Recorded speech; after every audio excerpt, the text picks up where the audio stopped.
ਨਾਮ ਸਰ ਤੁਹਾਡਾ ਕੀ ਬੋਲਾ ਮੈਂ ਇੱਕ ਵਾਰੀ ਮੇਰਾ ਬੋਲ ਨਾਮ ਤਪਤੀਰ ਸਿੰਘ ਬਿੱਟੂ ਬਿੱਟੂ हॉलैंड वाला करके मशहूर है मेरा नाम। हज़रात ग्रामी, ये कमर इकबाल सूफ़ी साहब हॉलैंड और पाकिस्तान लाहौर की जानी पहचानी शख्सियत और इनके कुछ मेहमान तपतीर सिंह बिट्टू फ्रॉम हॉलैंड और ये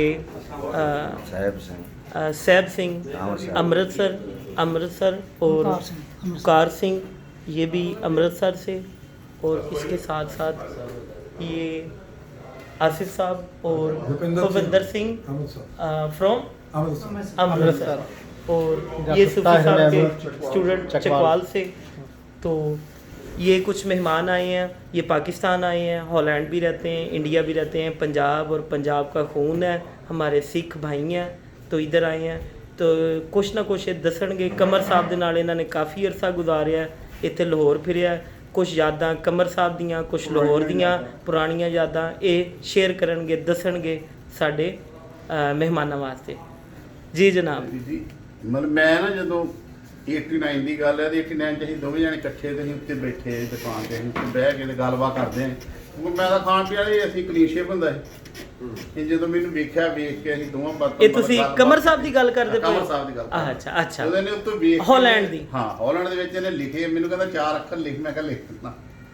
ਲਿਖੇ ਇਹਨੇ ਕਮਰ ਨੇ ਜਦੋਂ ਕੱਢਿਆ, ਮੈਨੂੰ ਕਹਿੰਦਾ ਵੀ ਬਿੱਟੂ ਪਹਿਲੀ ਗੱਲ ਤੂੰ ਹੌਲੈਂਡ ਰਹਿਣਾ ਨਹੀਂ। ਮੈਂ ਕਿਹਾ ਇਹ ਹੋ ਨਹੀਂ ਸਕਦਾ। ਕਹਿੰਦਾ ਵੀ ਤੂੰ ਵਾਪਸ ਚੱਲ ਜਾਣਾ ਇੰਡੀਆ। ਮੈਂ ਕਿਹਾ ਨਹੀਂ ਹੋ ਸਕਦਾ, ਮੈਂ ਨਹੀਂ ਜਾਣਾ। ਮੈਂ ਕਿਹਾ ਇਹ ਕਿਹੜੀ ਕਿਤਾਬ 'ਚ ਲਿਖਿਆ ਮੈਂ ਚੱਲ ਜਾਵਾਂ।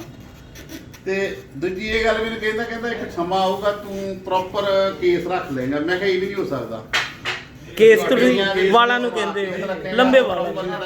ਮੈਂ ਕਿਹਾ ਇਹ ਵੀ ਕਮਰ ਔਖਾ ਕੰਮ ਹੈ, ਇਹ ਵੀ ਨਹੀਂ ਹੋ ਸਕਦਾ। ਤੁਸੀਂ ਵੀ ਕਲੀਨ ਸ਼ੇਪਸ ਹੋ, ਤੁਸੀਂ ਵੀ ਉਦੋਂ ਕਲੀਨ ਸ਼ੇਪ? ਮੈਂ ਕਲੀਨ ਸ਼ੇਪ ਮੈਂ ਤਾਂ ਰੱਖੇ ਆ 2007 ਚ 2007 ਦੇ ਵਿੱਚ ਰੱਖੇ। ਉਦੋਂ ਮੇਰੇ ਖਿਆਲ ਕਮਰ ਸਾਹਿਬ ਵੀ ਕਲੀਨ ਸ਼ੇਵ ਹੀ ਕਮਰ ਸਾਹਿਬ ਨੇ 4-5 ਸਾਲ ਹੀ ਹੋਏ ਨੇ ਦਾੜੀ ਰੱਖੀ ਹੈ। 89 ਦੀ ਗੱਲ ਹੈ। ਅੱਛਾ ਠੀਕ ਹੈ। ਮੈਂ ਕਿਹਾ ਹੋ ਨਹੀਂ ਸਕਦਾ। ਕਹਿੰਦਾ ਨਹੀਂ ਹੋਊਗਾ। ਮੈਂ ਕਿਹਾ ਚੱਲ ਠੀਕ ਹੈ। ਉਸ ਤੋਂ ਬਾਅਦ ਅਸੀਂ ਗੱਲਬਾਤ ਕਰਕੇ ਚਲੋ ਜੀ ਇਹ ਕਹਿੰਦਾ ਵੀ ਨਹੀਂ ਹੈ। ਮੈਂ ਕਿਹਾ ਠੀਕ ਹੈ। ਫਿਰ ਮੈਨੂੰ ਉਹਦੇ ਵਿੱਚ ਕਈ ਇਹ ਕਹਿੰਦਾ ਵੀ ਤੂੰ ਇੱਥੇ ਪ੍ਰੋਪਰ ਲੀਗਲ ਵੀ ਹੋਣਾ ਤੇਰੇ ਲਈ ਔਖਾ ਆ। ਉਹ ਵੀ ਮੇਰੇ ਲਈ ਬੜੀਆਂ ਇਹਦਾ ਮਤਲਬ ਤੁਸੀਂ ਲੀਗਲ ਵੀ ਨਹੀਂ ਸੀਗੇ ਉੱਥੇ?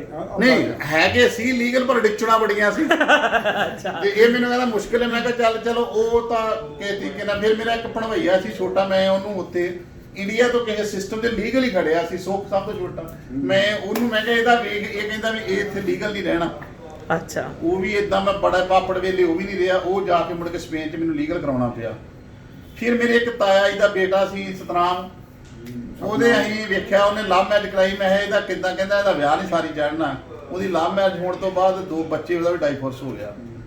ਫਿਰ ਮੈਂ ਉਹਦੇ ਵਿੱਚ ਰਿਹਾ। ਫਿਰ ਅਸੀਂ ਥੋੜੇ ਚਿਰ ਬਾਅਦ ਰਹਿ ਗਏ। ਉਸ ਤੋਂ ਬਾਅਦ ਮੇਰੀਆਂ ਕਈ ਗੱਲਾਂ ਇਦਾਂ ਦੀਆਂ ਜਿਹੜੀਆਂ ਮੈਂ ਜਦੋਂ ਮੈਨੂੰ ਪਹਿਲੀ ਵਾਰ ਇਹਨੇ ਨੀਲਮ ਪਵਾਇਆ ਸੀ ਨਾ, ਮੈਨੂੰ ਇਹ ਕਹਿੰਦਾ ਵੀ ਜੱਟਾ ਕੋਈ ਸੱਟ ਵੱਜੂਗੀ। ਪਤਾ ਜਦੋਂ ਪਹਿਲੀ ਵਾਰ ਆਪਾਂ ਉਹਦੇ ਨੀਲਮ ਖਰੀਦ ਕੇ ਲੈ ਮਿਊਜ਼ੀਅਮ ਤੋਂ ਜਾ ਕੇ। ਤੇ ਮੈਂ ਕਿਹਾ ਠੀਕ ਹੈ। ਜਿੱਦਣ ਅਸੀਂ ਨੀਲਮ ਪਾਇਆ ਤੇ ਉਤੋਂ ਥੋੜੇ ਦਿਨਾਂ ਬਾਅਦ ਹੀ ਮੈਂ ਕੈਨੇਡਾ ਨੂੰ ਸ਼ਿਪ ਵਿੱਚ ਆ ਗਿਆ। ਇਹਦੇ 'ਚ 280-90 ਬੰਦੇ ਇਕੱਠੇ ਭੇਜੇ ਕੈਨੇਡਾ ਹੀ। ਛਾਲ ਵੱਜੀ। ਚਲੋ ਉਹ ਫਿਰ ਉਹ ਨੀਲਮ ਆਪਣੇ ਆਪ ਹੀ ਮੇਰੀ ਉਂਗਲ 'ਚੋਂ ਗਿਆ। ਮੈਂ ਰੈਸਟੋਰੈਂਟ ਤੋਂ ਖਾਣਾ ਖਾ ਕੇ ਨਿਕਲਿਆ। ਉਸ ਵੇਲੇ ਮੈਂ ਨਜੂਮੀ ਹੁੰਦਾ ਸੀ। 10 ਸਾਲ ਮੈਂ ਕੰਮ ਕੀਤਾ ਪੂਰੀ ਇਮਾਨਦਾਰੀ ਨਾਲ। ਜੋ ਲਿਖ ਦਿੱਤਾ ਹੋਊਗਾ ਜਵਾਨੀਆਂ ਤੇ ਚਲਾ ਗਿਆ। ਜੋ ਮਤਲਬ ਜੋ ਕਮਰ ਕਿਹਾ ਆਪਾਂ ਜ਼ਿੰਦਗੀ 'ਚ ਇਹ ਹੈਗਾ ਜਿਵੇਂ ਲਿਖਾਂਗੇ, ਜੋ ਇਹਨੇ ਕਿਹਾ ਉਹ ਹੋਇਆ। 93 ਦੇ ਵਿੱਚ ਮੈਂ ਇੰਡੀਆ ਗਿਆ, ਮੈਂ ਇਹਨੂੰ ਮਿਲਣ ਗਿਆ। ਇਹ ਕਹਿੰਦਾ ਵੀ ਮੈਂ ਇਹਨੂੰ ਕਿਹਾ ਕਿੱਦਾਂ? ਮੇਰੇ ਬ੍ਰਦਰ ਵੱਡੇ ਦਾ ਅਮਰੀਕਾ ਰਹਿੰਦਾ, ਨਿਊਯਾਰਕ, ਉਹਦਾ ਵਿਆਹ ਸੀ। ਤੇ ਮੈਂ ਇਹਨੂੰ ਮਿਲਣ ਗਿਆ। ਮੈਂ ਕਿਹਾ ਮੈਂ ਇੰਡੀਆ ਚੱਲਿਆ। ਅਸੀਂ ਉੱਤੇ ਬਹਿ ਕੇ ਕਾਫੀ ਚਿਰ ਬੈਠੇ ਰਹੇ। ਤੇ ਮੈਂ ਜਿੰਨਾ ਚਿਰ ਇਹਨਾਂ ਨੂੰ ਮਿਲਣ ਆਉਂਦਾ ਹੁੰਦਾ ਮੈਂ ਟ੍ਰੇਨ ਤੇ ਆਉਂਦਾ ਹੁੰਦਾ ਸੀ, ਕਿਉਂਕਿ ਬਿਲਕੁਲ ਰੇਲਵੇ ਸਟੇਸ਼ਨ ਤੇ ਮੋਹਰੇ ਦੇਖੀ ਐਮਸਟਰਡਮ। ਤੇ ਸਾਨੂੰ ਹੁੰਦਾ ਵੀ ਪੈਗ ਸ਼ੈਗ ਲਾ ਲਿਆ ਤੇ ਮੁੜ ਕੇ ਐਵੇਂ ਭੈਣ ਚੋਂ ਗੱਡੀ ਦੇ ਸੰਸਥਾ ਪੰਗਾ ਵੀ ਉੱਥੋਂ ਮੁੜ ਕੇ ਆਰਾਮ ਨਾਲ ਟ੍ਰੇਨ ਤੇ ਚੜ੍ਹ ਕੇ ਜਾਵਾਂਗੇ, ਨਾ ਕੋਈ ਟੈਨਸ਼ਨ ਆਵੇ ਨਾ ਹੋਰ ਨਾ। ਜਦ ਮੈਂ ਇਹਨੂੰ ਮਿਲ ਕੇ ਤੁਰਿਆ ਤੇ ਮੈਨੂੰ ਕਹਿੰਦਾ ਵੀ ਥੋੜਾ ਧਿਆਨ ਨਾਲ ਰਹਿਣਾ ਇੰਡੀਆ, ਵੀ ਤੁਹਾਡਾ ਕੋਈ ਨੁਕਸਾਨ ਨਾ ਹੋ ਜਾਏ ਤਿੰਨਾਂ ਪੁੱਤਾਂ ਚੋਂ। ਮੈਂ ਜੋ ਮੇਰੇ ਡੈਡੀ ਦੀ ਡੈਥ ਹੋ ਗਈ 93 ਚ। ਮੈਨੂੰ ਇਹਦੀ ਗੱਲ ਬੜੀ ਯਾਦ ਆਈ। ਮੈਨੇ ਕਿਹਾ ਬਚ ਕੇ ਰਹੋ ਥੋੜਾ ਜਿਹਾ। ਚਲੋ ਪਰਮਾਤਮਾ ਨੂੰ। ਐਕਸੀਡੈਂਟ ਕਦੋਂ ਹੋਇਆ? ਮੇਰਾ ਐਕਸੀਡੈਂਟ ਹੋਇਆ ਵਾ, ਪਹਿਲਾ ਐਕਸੀਡੈਂਟ ਹੋਇਆ ਉੱਥੇ ਇੰਡੀਆ ਦੇ ਵਿੱਚ 99 ਦੇ ਵਿੱਚ ਜਨਵਰੀ, ਜਿੱਥੇ ਮੇਰੀ ਵਾਈਫ ਦੀ ਡੈਥ ਹੁੰਦੀ ਹੈ। ਉਸ ਤੋਂ ਬਾਅਦ ਜਦੋਂ ਮੇਰੀ ਐਕਸੀਡੈਂਟ ਹੁੰਦਾ ਨਾ, ਉਸ ਤੋਂ ਬਾਅਦ ਫਿਰ ਮੈਂ ਹੌਲੈਂਡ ਜਾਣਾ। ਤੇ ਹੌਲੈਂਡ ਜਾ ਕੇ ਤੇ ਫਿਰ ਮੈਂ ਕਮਰ ਨੂੰ ਮਿਲਣ ਗਿਆ ਉੱਥੇ ਐਮਸਟਰਡਮ। ਤੋਂ ਮੈਂ ਛੱਡਤਾ ਇਹ ਸਭ ਕੁਝ। ਅਸੀਂ ਦੋਵੇਂ ਜਾਣੇ ਬੈਠੇ ਨੇ। ਮੈਨੂੰ ਜਦੋਂ ਵੇਖਿਆ ਕਹਿੰਦਾ ਯਾਰ ਮੈਂ ਜ਼ਿੰਦਗੀ 'ਚ ਪਹਿਲੀ ਵਾਰ ਵੇਖਿਆ ਕੁੜੀਆਂ ਵੀ ਇੰਨੀਆਂ ਮੱਤੇ ਦੀਆਂ ਕੀ ਨਾ ਬਦਲ ਜਾਂਦੇ। ਅਸੀਂ ਦੋਵੇਂ ਜਣੇ ਕਾਫੀ 'ਚ ਬੈਠੇ ਸੀ, ਕਾਫੀ ਪੀਣ ਲੱਗੇ। ਕਹਿੰਦਾ ਬਿੱਟੂ ਮੈਂ ਪਹਿਲੀ ਵਾਰ ਜ਼ਿੰਦਗੀ 'ਚ ਵੇਖਿਆ ਮੱਥੇ ਦੀਆਂ ਲਕੀਰਾਂ ਇੰਨੀਆਂ ਬਦਲ ਜਾਣੀਆਂ ਬੰਦੇ ਦੀਆਂ।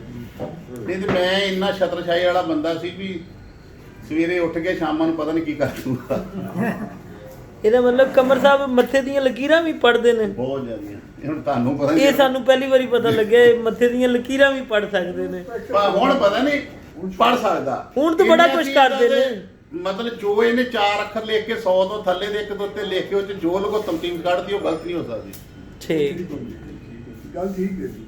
ਇਹ 'ਚ ਕੋਈ ਮਤਲਬ ਅਸੀਂ ਜਿਹੜੀ ਗੱਲ ਦੀਆਂ ਵੀ 10-20 ਸਾਲਾਂ ਚੋਂ ਕੱਢੀਆਂ ਉਹ ਕਦੀ ਗਲਤ ਨਹੀਂ ਹੋਈਆਂ। ਮੈਂ ਲਾਸਟ ਹੁਣ 8-10 ਸਰਦਾਰ ਸਨ ਜਿਹੜੇ ਆਉਂਦੇ ਸਨ ਤੇ ਹੋਰ ਵੀ ਆਉਂਦੇ ਆ ਲੋਕ, ਫਿਰ ਮੈਂ ਛੋੜ ਦਿੱਤਾ। ਹੁਣ 15 ਸਾਲ ਤੋਂ ਨਹੀਂ, 15-16 ਸਾਲ ਤੋਂ ਨਹੀਂ ਹੋਣੀ। ਕਨਫਿਊਜ਼ ਹੋ ਗਿਆ ਮੈਂ ਕਿਉਂਕਿ ਸਾਡਾ ਧਰਮ ਕੁਝ ਹੋਰ ਕਹਿੰਦਾ ਵੀ ਇਹ ਕੰਮ ਨਾ ਕਰੋ।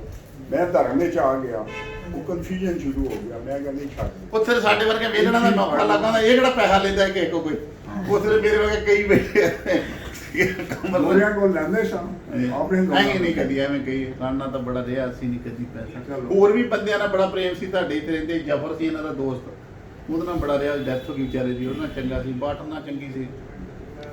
ਕਮਰ ਸਾਹਿਬ ਦੀ ਇਹੀ ਖੂਬੀ ਆ, ਇਹ ਇੱਥੇ ਲਾਹੌਰ ਹੁੰਦੇ ਨੇ। ਵੈਸੇ ਤਾਂ ਰਹਾਇਸ਼ ਇਹਨਾਂ ਦਾ ਬਾਈ ਇਲਾਕਾ ਜਾਂ ਜਿੱਥੇ ਵੱਡਾ ਘਰ ਆ ਉਹ ਤਾਂ ਚਕਵਾਲ ਹੀ ਆ। ਇਹਨਾਂ ਕੋਲ ਲੋਕ ਆਪਣੇ ਮਸਲੇ ਮਸਾਇਲ ਪੁੱਛਣ ਡਿਸਕਸ ਕਰਨ ਆਉਂਦੇ ਨੇ। ਜਦੋਂ ਲਾਹੌਰ ਚੱਕਰ ਲੱਗਦਾ ਲਾਹੌਰ ਵੀ ਬੜੇ ਲੋਕ ਇਕੱਠੇ ਹੋ ਜਾਂਦੇ ਨੇ ਤੇ ਚਕਵਾਲ ਵੀ ਬੜੇ ਇਕੱਠੇ ਹੋ ਜਾਂਦੇ ਨੇ ਆਪਣੇ ਮਸਲੇ ਮਸਾਇਲ ਪਰ ਡਿਸਕਸ। ਉੱਥੇ ਵੀ ਇਦਾਂ ਸੀ। ਤੇ ਕਮਰ ਸਾਹਿਬ, ਕਮਰ ਇਕਬਾਲ ਸੂਫੀ ਸਾਹਿਬ ਉਹਨਾਂ ਨੂੰ ਰੋਟੀ ਛੋਟੀ ਖਵਾ ਕੇ, ਚਾਹ ਪਾਣੀ ਪਵਾ ਕੇ, ਲੱਸੀ ਕਾਫੀ ਪਿਲਾ ਕੇ, ਫੀ ਸਬੀਲਿਲ੍ਲਾਹ, ਭਾਵੇਂ ਘਰ ਹੋਣ ਭਾਵੇਂ ਹੋਟਲ ਤੇ ਬੈਠ। ਇਹ ਤਾਂ ਵੇਖੋ ਉੱਥੇ ਵੀ ਇਹ ਬੜੀ ਮਾਲਾ ਜੇ ਮੈਂ 100 ਕਿਲੋਮੀਟਰ ਤੇ ਆਉਣਾ ਵਾ ਤੇ ਉੱਥੇ ਵੀ ਇਦਾਂ ਹੀ ਸੀ। ਹਾਂਜੀ ਤੇ ਫਿਰ ਲੇਟ ਤੱਕ ਘੁੰਮਣਾ ਵੀ ਆਈ। ਇਹ ਨਹੀਂ ਵੀ ਇਕੱਲਾ ਉਹੀ ਕੰਮ ਕਰਨਾ, ਲੇਟ ਤੱਕ ਘੁੰਮ ਕੇ ਜਾਣਾ। ਬਿਲਕੁਲ ਬਿਲਕੁਲ। ਸੂਫੀ ਸਾਹਿਬ ਇੱਥੇ ਵੀ ਹੁੰਦੇ, ਲਾਹੌਰ ਵੀ ਹੁੰਦੇ ਤੇ ਰਾਤੀ 2 ਵਜੇ ਤੋਂ ਪਹਿਲੇ 2 ਵਜੇ ਤੱਕ ਕੰਮ ਕਰਦਾ ਹੁੰਦਾ ਸੀ ਮੁੰਡਾ। ਅਰਸ਼ ਹੁੰਦਾ ਇਹ ਕੀ ਨਾਂ ਯਾਰ, ਅਰਸ਼ਦ ਹੀ ਨਾ, ਅਰਸ਼ਦ ਬਿੱਲਾ। ਹਾਂ ਜਿਹੜਾ ਉਹ ਲੈਦਰ ਦੀ ਦੁਕਾਨ ਤੇ ਕੰਮ ਕਰਦਾ ਸੀ। ਹਾਂ ਅਰਸ਼ਦ ਅਰਸ਼ਦ ਅਰਸ਼ਦ ਉਹਦਾ ਮੇਰੇ ਨਾਲ ਬੜਾ ਪ੍ਰੇਮ ਸੀ। ਤੇ ਉਹ ਇਹਨਾਂ ਦਾ ਕਜ਼ਨ ਸੀ, ਉਹਦੇ ਕੋਲ ਕੰਮ ਕਰਦਾ ਸੀ। ਨਿਵਾਸ ਠੀਕ ਹੈ। ਨਹੀਂ ਉਹਨੇ ਵੀ ਚੰਗੀ ਜਿਹੜੀ ਹੈ ਨਾ ਮਤਲਬ ਚੰਗੇ ਮੋਟੇ ਪੈਸੇ ਬਣਾਏ ਆ। ਚੰਗੀ ਸੋਹਣਾ ਉਹ ਇੱਥੇ ਫਿਰ ਉਹ ਟੁੱਟ ਗਿਆ ਇੰਗਲੈਂਡ, ਫਿਰ ਇੱਥੇ ਹੁੰਦਾ ਹੈ। ਉਹਨੇ ਕਰੰਸੀ ਦਾ ਕੰਮ ਵੀ ਕੀਤਾ ਨਾ ਬਾਅਦ ਚ। ਹਾਂ ਕਰੰਸੀ ਦਾ ਕੰਮ। ਕਰੰਸੀ ਦਾ ਕੰਮ ਵੀ ਕੀਤਾ। ਠੀਕ ਹੈ।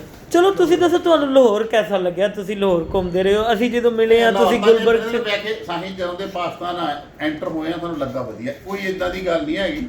ਚਲੋ ਇਹ ਇੱਕ ਜਿੱਦਾਂ ਮੰਨ ਲਓ ਅਸੀਂ ਜਥੇ ਨਾ ਉਹ ਵੇਖ ਰਹੇ ਉਹਨਾਂ ਦੇ ਪ੍ਰਬੰਧ ਆ, ਪਰ ਬੰਦਿਆਂ ਦੀ ਜਿਹੜੀ ਡੀਲਿੰਗ ਆ ਉਹ ਬਹੁਤ ਵਧੀਆ। ਠੀਕ। ਤੇ ਸਾਡੇ ਯਾਰ ਬਣੇ ਨਾਲ ਟੀਚਰਾਂ ਕਰਦੇ ਆ। ਸਾਡੀ ਕਮਾਂਡ ਐਸਪੀ ਰੰਧਾਵਾ ਕਰਦਾ, ਉਹਨੂੰ ਟੀਚਰ ਰੰਧਾਵਾ ਕਹਿੰਦਾ ਕੋਈ ਨਹੀਂ ਭਰਾਓ ਤੁਹਾਡਾ ਕੁਝ ਕਰਦਾ। ਤੁਸੀਂ ਇਹ ਦੱਸੋ ਤੁਹਾਨੂੰ ਇੱਥੇ ਓਪਰਾ ਪੰਤ ਨਹੀਂ ਮਹਿਸੂਸ ਹੋਇਆ ਕਿਤੇ? ਕੋਈ ਇਦਾਂ ਦੀ ਆਪਣਾ ਹੀ ਪਰਿਵਾਰ ਲੱਗਦਾ। ਇੱਕ ਤਾਂ ਸ਼ੁਰੂ ਤੋਂ ਜਦੋਂ ਤਾਂ ਐਂਟਰ ਹੋਏ ਆ, ਐਂਟਰੀ ਦੇ ਸਾਨੂੰ ਹੱਸ ਕੇ ਐਂਟਰੀ ਦੇ ਬਹੁਤ ਕਿ ਆਓ ਇਧਰੋਂ ਸਰਦਾਰ ਤੁਹਾਨੂੰ ਆਹ ਕਰੀਏ, ਤੁਹਾਡਾ ਆਹ ਕਰੀਏ। ਫਿਰ ਉਹ ਸਾਡੇ ਪੱਕੇ ਉਹ ਜਿੱਦਣ ਦੇ ਅਸੀਂ ਬਾਰਡਰ ਤੋਂ ਐਂਟਰ ਹੋਏ ਉਹੀ ਬੰਦੇ ਸਾਡੇ ਨਾਲ ਚੱਲ ਰਹੇ। ਅੱਛਾ। ਉਹਨਾਂ ਨੇ ਨਾ ਬੜੇ ਪਿਆਰ ਖੋਰੇ ਲੋਕ ਨੇ। ਉਹ ਲਾਹੌਰ ਦੇ ਸਾਥ ਜਿਆਦਾ ਅਫਸਰ ਸਾਡੇ ਲਾਹੌਰ ਦੇ ਹੀ ਆ। ਔਰ ਖਲੂਸ ਇਹਨਾਂ ਲੋਕਾਂ ਦੀ ਮੁਹੱਬਤ ਕਰਦੇ ਨੇ। ਇਹਨਾਂ ਚੋਂ ਕੀਨਾ ਪਰਵਰੀ ਨਹੀਂ ਹੈ, ਤਾਸੁਬ ਨਹੀਂ ਹੈ। ਸਾਡੇ ਦਿਲ ਦੇ ਲੋਕ ਨੇ। ਔਰ ਜਿਹੜਾ ਵੀ ਆਵੇ ਖਾਸ ਤੌਰ ਤੇ ਸਰਦਾਰਾਂ ਦੇ ਨਾਲ ਪਿਆਰ ਕਰਦੇ ਨੇ। ਨਨਕਾਣਾ ਸਾਹਿਬ ਵਾਲਿਆਂ ਵੀ ਬੜੀ ਮਦਦ ਕੀਤੀ। ਬਾਹਰ ਲੋਕਾਂ ਨੇ ਬਹੁਤ ਸਾਨੂੰ ਨਾ ਮਿਲ ਕੇ ਦੋ ਫਿਰ ਆਪੋ ਆਪਣਾ ਡਰੈਸ, ਕੋਈ ਕਹਿੰਦਾ ਮੇਰੀ ਦੁਕਾਨ ਤੇ ਚਲੋ ਤੁਹਾਨੂੰ ਮੇਰੀ ਫਲੂਦੇ ਦੀ ਦੁਕਾਨ ਆ, ਕੋਈ ਕਹਿੰਦਾ ਮੇਰੀ ਕਾਹੇ ਦੀ ਦੁਕਾਨ। ਬਹੁਤ ਲੋਕਾਂ ਉੱਥੇ ਘੁੰਮੇ 2 ਦਿਨ। ਬਾਕੀ ਤਾਂ ਅਸੀਂ ਘੁੰਮੇ ਨਹੀਂ ਸਕਦੇ ਕਿਤੇ ਨਾ, ਜਿੱਦਾਂ ਕਰਤਾਰਪੁਰ ਸਾਹਿਬ ਵੀ ਨਹੀਂ ਬਾਹਰ ਜਾ ਸਕਦੇ, ਪੰਜਾ ਸਾਹਿਬ ਵੀ ਨਹੀਂ ਬਾਹਰ ਜਾ ਸਕਦੇ ਸੀ।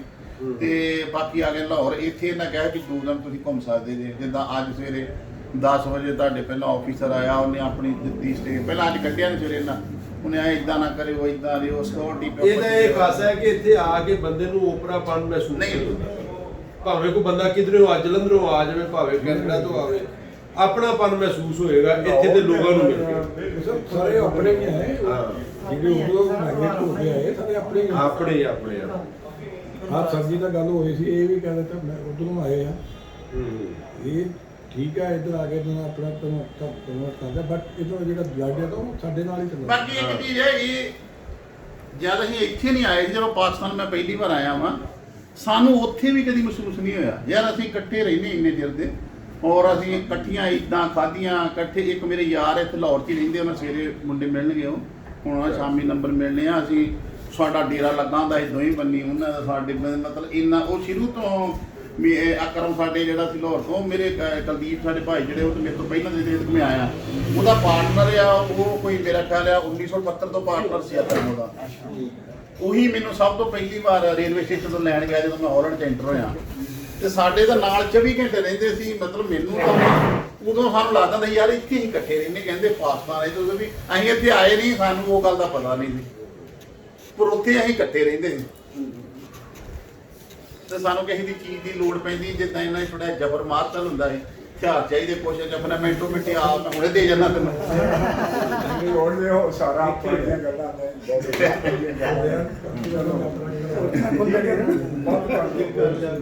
ਬੜਾ ਵਧੀਆ ਗੁਜ਼ਰਿਆ ਸਾਡਾ ਆਏ ਵੇਖੋ ਜੀ ਜੋ 1985 ਦੇ ਹੋਲਣ ਗਏ ਸਾਡਾ ਬੜਾ ਸੋਹਣਾ ਰਿਹਾ ਔਰ ਉਦੋਂ ਵੀ ਸਾਡਾ ਵਧੀਆ ਰਿਹਾ ਹੁਣ ਵੀ ਸਾਡਾ ਹੁਣ ਤਾਂ ਸਾਨੂੰ ਬੜਾ ਵਧੀਆ ਲੱਗਾ ਆਣ ਕੇ ਅੱਜ ਜਦੋਂ ਚਾਹ ਪੀ ਰਹੇ ਸੀਗੇ ਨਾ ਵੀ ਓਪਨ ਵੀਜ਼ੇ ਤੇ ਆਉਣਾ ਅੱਛਾ ਜ਼ਰੂਰ ਜਨਾਬ ਅੱਜ ਜਦੋਂ ਅਸੀਂ ਚਾਹ ਪੀ ਰਹੇ ਸੀ ਗੁਲਬਰਗ ਵਿੱਚ ਤੁਸੀਂ ਅਗਰ ਉਹ ਤੇ ਮਸਲੇ ਕੋ ਨਹੀਂ ਜਦੋਂ ਚਾਹ ਪੀ ਰਹੇ ਸੀ ਨਾ ਓਨਕਾਰ ਸਾਹਿਬ ਕਹਿੰਦੇ ਨੇ ਕਿ ਸਾਡੇ ਇਹਨਾਂ ਦੇ ਪੰਜਾਬ 'ਚ ਇੱਕ ਕਹਾਵਤ ਮਸ਼ਹੂਰ ਹੈ ਜਿਹਨੇ ਲਾਹੌਰ ਨਹੀਂ ਵੇਖਿਆ ਉਹ ਜੰਮਿਆ ਨਹੀਂ ਓਨਕਾਰ ਸਾਹਿਬ ਕਹਿੰਦੇ ਨੇ ਅੱਜ ਇਹ ਜੰਮ ਗਏ ਨੇ ਤੇ ਮੈਂ ਕਿ ਖਾਲੀ ਤੁਹਾਡੇ ਪੰਜਾਬ 'ਚ ਨਹੀਂ ਇੱਥੇ ਵੀ ਚੜ੍ਹਦੇ ਰਹਿੰਦੇ ਦੋਨੋਂ ਪੰਜਾਬਾਂ 'ਚ ਇਹ ਕਹਾਵਤ ਲਾਹੌਰ ਦੇ ਜੰਮਿਆ ਹੀ ਨਹੀਂ ਦੁਨੀਆ ਤੇ ਇਹ ਗੱਲ ਪੇਸ਼ ਨਹੀਂ ਕਰੇ ਨਹੀਂ ਹੈਗੀ ਗੱਲ ਕਿੰਨਾ ਦੇ ਜਿਹਨੇ ਲਾਹੌਰ ਨੇ ਵੇਖਿਆ ਜੰਮਿਆ ਨੇ ਉਹਦਾ ਮਤਲਬ ਹੈ ਉੱਥੇ ਕਿਹੜਾ ਜਾਇਆ ਜਾਣਾ ਮੈਂ ਹੁਣੇ ਤੁਹਾਨੂੰ ਐਕਚੁਅਲੀ ਮੈਂ ਮਿਸ ਕਰਦਾ ਲੱਗਾ ਪਹਿਲਾਂ ਮੈਂ ਮੰਮੀ ਆਪਣੇ ਨਾਲ ਲੈਣਾ ਚਾਹੁੰਦਾ ਸੀ ਉਹ ਮੇਰਾ ਵੀਜ਼ਾ ਨਹੀਂ ਲੱਗਾ ਮੈਂ ਕਿਹਾ ਛੱਡੋ ਪਰ ਫਿਰ ਮੈਂ ਮਨ ਬਣਾਇਆ ਰਾਤ ਇੱਕ ਦਿਨ ਹੀ ਪਹਿਲਾਂ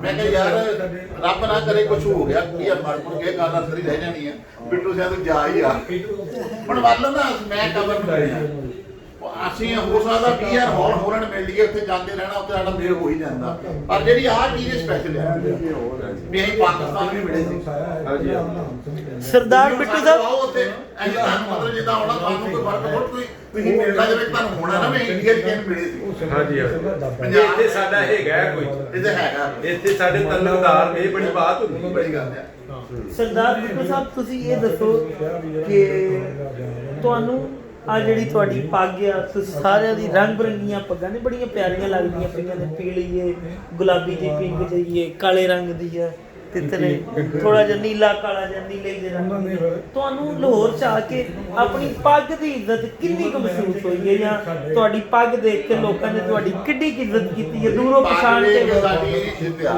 ਵੀ ਜਦੋਂ ਉਦਾਂ ਬੰਦਾ ਕੋਈ ਜਿੱਦਾਂ ਹੁਣ ਕਟਿੰਗ ਕੀਤੀ ਹੋਈ ਉਹਨੂੰ ਤਾਂ ਕੁਝ ਵੀ ਨਹੀਂ ਕੋਈ ਕੁਝ ਵੀ ਹੋ ਸਕਦਾ ਜਦੋਂ ਸਾਨੂੰ ਕੋਈ ਪੱਗ ਵਾਲਾ ਕਹਿੰਦਾ ਸਾਨੂੰ ਸਭ ਤੋਂ ਵੱਡੀ ਇਹ ਗੱਲ ਆਉਂਦੀ ਆ ਸਾਨੂੰ ਹਰ ਬੰਦੇ ਪੱਗ ਵਾਲੇ ਨੂੰ ਵੇਖੇਦਾ ਸਰਦਾਰ ਜੀ ਵਾਹ ਜੀ ਵਾਹ ਜੇ ਸਾਡੇ ਸਿਰ ਤੇ ਪੱਗ ਨਹੀਂ ਫਿਰ ਸਾਨੂੰ ਕਿਸੇ ਨੇ ਸਰਦਾਰ ਜੀ ਕਹਿਣਾ ਹੀ ਨਹੀਂ ਕਹਿਣਾ ਜਿਵੇਂ ਅਸੀਂ ਪਤਾ ਨਹੀਂ ਹਿੰਦੂ ਆ ਸਿੱਖ ਆ ਮੁਸਲਮਾਨ ਆ ਕ੍ਰਿਸਚਨ ਆ ਕੀ ਆ ਵੀ ਸਾਡਾ ਕੋਈ ਨਹੀਂ ਹੈਗਾ ਵੀ ਸਾਡੇ ਸਿਰ ਤੇ ਪੱਗ ਆ ਤੇ ਸਾਨੂੰ ਸਰਦਾਰ ਜੀ ਕਹਿੰਦੇ ਸਾਰੇ ਸਰਦਾਰ ਜੀ ਇੱਧਰ ਆਓ ਤੁਹਾਨੂੰ ਲੈ ਕੇ ਚੱਲੀਏ ਸਰਦਾਰ ਤੁਹਾਨੂੰ ਇੱਧਰ ਆਓ ਲੈ ਕੇ 50-100 ਬੰਦੇ ਨੇ ਸਰਦਾਰ ਦਾ ਵੀ ਕੁਝ ਮਤਲਬ 50-60 ਬੰਦਿਆਂ ਨੇ ਪ੍ਰੋਟੋਕੋਲ ਦਿੱਤਾ ਪੱਗ ਦੀ ਵਜ੍ਹਾ ਤੋਂ ਕਰਾਓ ਜਿੰਨੀਆਂ ਮਰਜ਼ੀ ਕਰਾ ਲਓ ਇਹਦਾ ਮਤਲਬ ਲਾਹੌਰ ਪੰਜਾਬ ਪਾਕਿਸਤਾਨ 'ਚ ਤੁਹਾਡੀ ਪੱਗ ਦੀ ਵਜ੍ਹਾ ਤੋਂ ਬਾਬੇ ਗੁਰੂ ਨਾਨਕ ਦੀ ਵਜ੍ਹਾ ਤੋਂ ਜਿਹਨੂੰ ਜਿਹੜਾ ਸਾਡੇ ਵੀ ਵੱਡੇ ਸੀਗੇ ਤੁਹਾਡੀ ਪੱਗ ਬਾਬੇ ਗੁਰੂ ਨਾਨਕ ਦੀ ਵਜ੍ਹਾ ਤੋਂ ਤੁਹਾਡੀ ਇੱਥੇ ਬੜੀ ਇੱਜ਼ਤ ਸੇਵਾ ਹੁੰਦੀ ਹੈ ਤੇ ਇਸ ਪੱਗ ਇੱਜ਼ਤ ਸੇਵਾ ਦਾ ਪੈਗਾਮ ਜਿਹੜੇ ਤੁਹਾਡੇ ਸਿੱਖ ਭਰਾ ਹਾਲੈਂਡ ਰਹਿੰਦੇ ਨੇ ਕੈਨੇਡਾ ਰਹਿੰਦੇ ਨੇ ਜਾਂ ਪਿਛਲੇ ਪੰਜਾਬ 'ਚ ਰਹਿੰਦੇ ਨੇ ਇੰਡੀਆ ਵਾਲੇ ਪੰਜਾਬ 'ਚ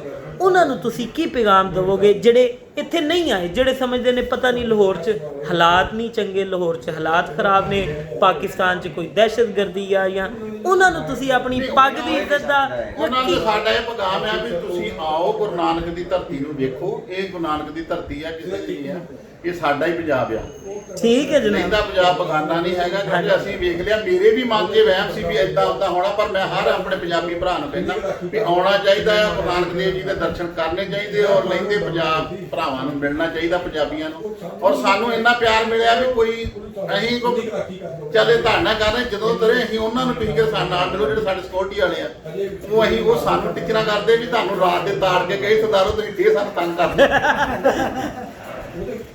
ਅਸੀਂ ਆਉਂਦੇ ਨੂੰ ਟਿੱਚਰਾਂ ਚੱਲ ਲੱਗ ਪਏ। ਸਰਦਾਰ ਜੀ ਹਜੇ ਤੁਸੀਂ ਲੈਲਪੁਰ ਜਿਹਨੂੰ ਹੁਣ ਫੈਸਲਾਬਾਦ ਕਹਿੰਦੇ ਹੋ ਉੱਥੇ ਨਹੀਂ ਗਏ, ਉੱਥੇ ਜਾਂਦੇ ਤੇ ਹਜੇ ਜਾਓ, ਉੱਥੇ ਜ਼ਰੂਰ ਜਾਓ, ਉੱਥੇ ਤੁਹਾਨੂੰ ਬਹੁਤੀਆਂ ਟੀਚਰਾਂ ਕਰਨੀਆਂ ਤੇ ਤੁਸੀਂ ਵੀ ਟੀਚਰਾਂ ਕਰਿਓ, ਬੜੇ ਮਸ਼ਹੂਰ ਨੇ ਟੀਚਰਾਂ ਵਿੱਚ। ਮੈਂ ਹੁਣ ਅਗਲੀ ਵਾਰ ਆਇਆ 2 ਹਫ਼ਤੇ ਤੁਹਾਡੇ ਕੋਲ ਰਹਿ ਕੇ ਜਾਣਾ।